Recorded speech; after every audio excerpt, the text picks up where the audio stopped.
కాంగ్రెస్ ప్రభుత్వ హయాంలో కరీంనగర్ జిల్లాకే తలమానికంగా ఏర్పాటు చేసిన శాతవాహన యూనివర్సిటీలో వైస్ ఛాన్సలర్ మల్లేశం పలు అక్రమాలకు పాల్పడుతున్నారని ఆల్ ఇండియా ఫాడర్స్ బ్లాక్ రాష్ట్ర కార్యదర్శి అంబటి జోజిరెడ్డి మండిపడ్డారు.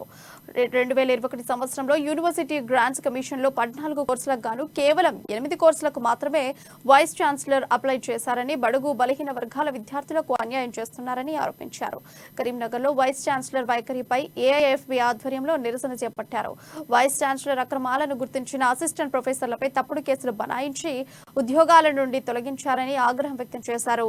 స్థానిక ప్రజాప్రతినిధులు ఒక్కరోజు కూడా యూనివర్సిటీని తనిఖీ చేసిన పాపాన పోలేదని, ఇప్పటికైనా అధికారులు కళ్ళు తెరిచి విచారణ చేపట్టాలని డిమాండ్ చేశారు.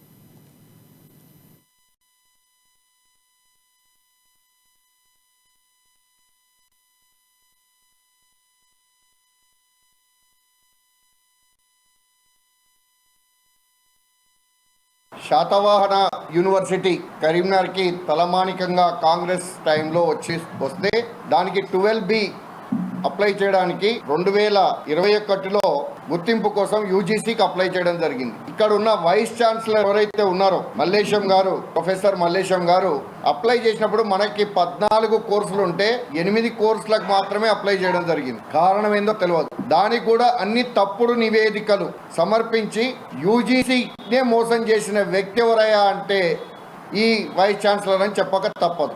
ఎందుకంటే మనం గమనిస్తే శాతవాహన యూనివర్సిటీలో ఆయన వచ్చిన తర్వాత